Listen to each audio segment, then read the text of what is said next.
Teddy decided to join us. He's quite curious always. So I have got a number of different berries. What do you think, Teddy? Yeah, smelling good? No, you stay off. So we have got beautiful berries here. Let me just come closer so you can see. So let's start with the elderberry.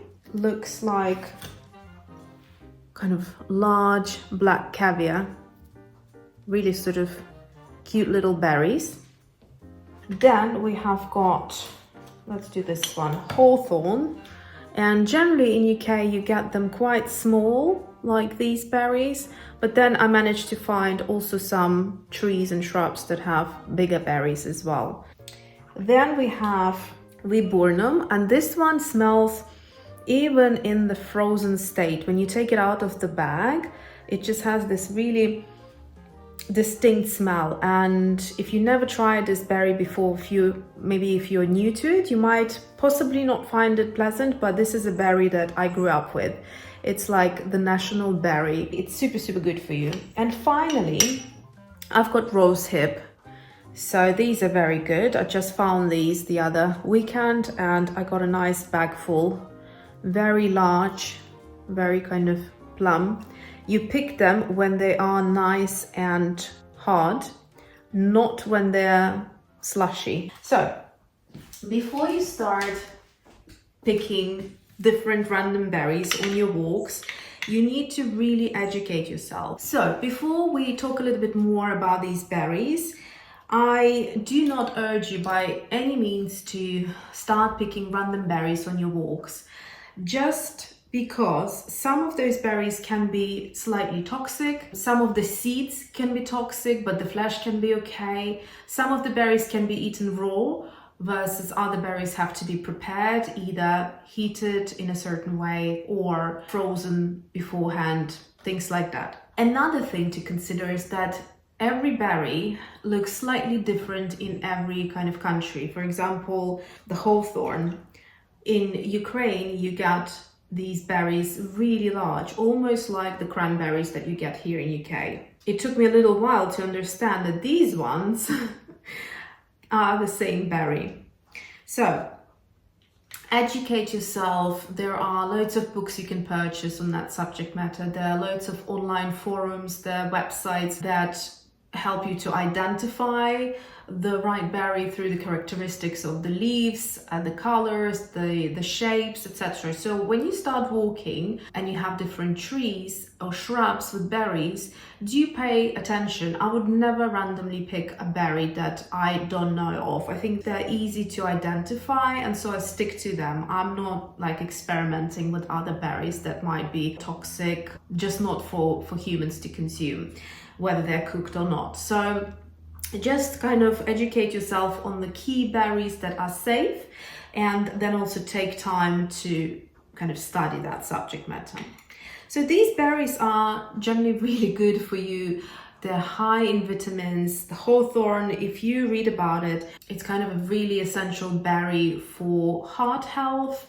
And I'm not going to go into it here. You can do your own research and just, read about it. Also, there's quantity of the berries that can be consumed.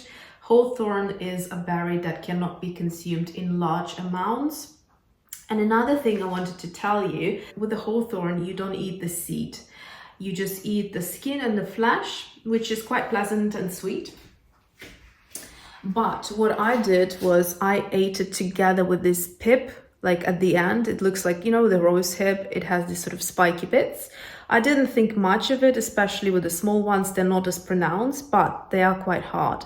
And they will give you sore throat for a couple of days. So that's a mistake I've learned. Basically, when you eat it, don't eat that spiky bit at the end, even though it doesn't look that spiky. And then just generally, rosehip is a great berry to put into your teas during winter. Just a couple of berries, just crush them up with a bit of honey, a bit of maybe mint if you have fresh from the garden, or just kind of any regular herb tea that you like to drink. Just add a few of those berries in there. They don't have much flavor, so it's not going to be a tea just based on that.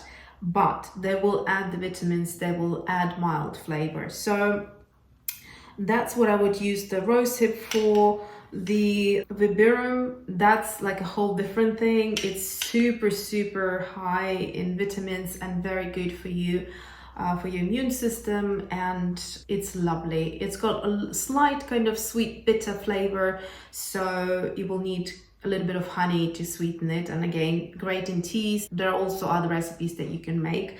And elderberry, they are great for this time of the year when there's loads of colds and flus going around, and you basically just make a syrup out of it with some honey and ginger.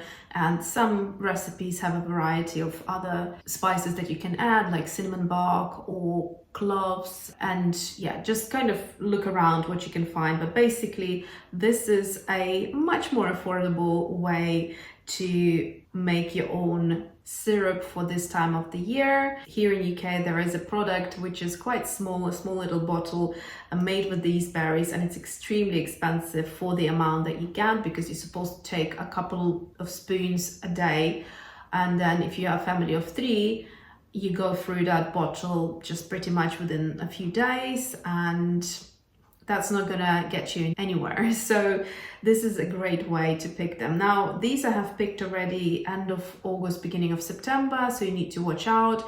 And I think elderberry are the safest probably to pick, because you just, during the spring, watch out for the elderflowers and that beautiful scent. If you walk through some shrubs that have that distinctive scent, then just carry on looking at the shrub during the summer, and by the end of summer there will be kind of these berries, and you know when to pick them, when the branch just leans down like this, and you can pick these berries. You can't eat them raw, they have to be cooked. And that's the other thing. So every berry has its own kind of character. Some berries need to be prepared ahead of time, some can be eaten raw. So you need to consider all of those things. Every country has a slightly different variety, and also do not pick berries by the roads. So all of those fumes will be taken in by the plants and the trees, and it's not going to be an organic, beautiful, clean product to consume. So go somewhere in the countryside or somewhere in the parks, somewhere away from roads, and you can do your own foraging there. But like I said, do make sure that you do a lot of research. Another thing you can do is a little bit special, is make your own sweet liquors. So these are cranberries, another great thing. Not a berry that you pick on the shrubs on your walk, but I have loads of these bags left over from Christmas year before, and I think all of us know what cranberries look like, but just in case, these are these berries, and you can see sometimes they're a bit rounder, sometimes they're a bit longer,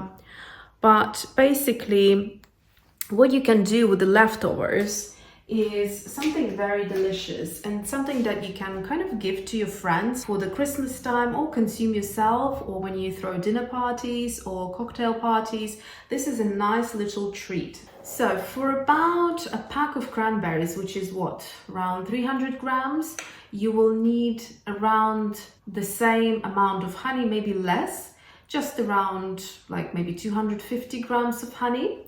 And you will need about 400 to 500 milliliters of vodka. A clean vodka, no flavors there, just your regular vodka. And what you do is this: you crush the berries, the cranberries, and add the honey, crush it all together, and then you add vodka, give it a little mix, and you cover it for 2 weeks. You mix it every day, and day 1 you will still taste that really harsh vodka flavor. This is now day, let's see, I started on a Wednesday or Thursday, so this is over a week now. There is more cranberry than vodka flavor at this point, so it will develop this gorgeous flavor, really delicious. You can't drink much of it because it's very strong, so be aware to serve it with loads of ice. And you basically take shots of it, or you can take one of those fancy glasses, so like, you know, these sort of vintage type of champagne glasses. You can pour like a couple of shots in there, maybe 1 or 2 shots, load it with ice and serve it. And it's such a delightful little sweet liquor to have. You can do this also with raspberries, black currants. Just try different versions, but the kind of the easiest one is the cranberry, and there's always, I think every freezer will have a bag full somewhere in the back. So try this little recipe as well. I wouldn't try it maybe with these berries. Perhaps the viburnum could be good for it, but it would be a very kind of distinct different type of flavor. I'd keep it for the tea, but I just thought I'd mention it because mine is sort of halfway ready. After 2 weeks, what you do is you strain it through a disc of cotton, and you end up with this really clear, beautiful pinky red drink. And you put it into a nice glass bottle with a glass lid or something like that. And you can put a little bow in there with the ribbon, and there you go. That's a lovely little present for Christmas for someone that you made yourself, and it's delicious. Or, you can impress someone during your dinner party. So that's how you go about it. And once you have strained it, you put it in the fridge, and you keep it there for another couple of weeks, and it's ready to be consumed. It just gets a little bit more intensified by the flavor, and it's ready. So there you go. Little recipe for you there as well. So next time, if you go for a little walk and you find some berries on the trees and shrubs, just pull out your phone and start Googling and seeing if those are consumable and what you could do with them. So, to a healthy living and foraging. Until next time.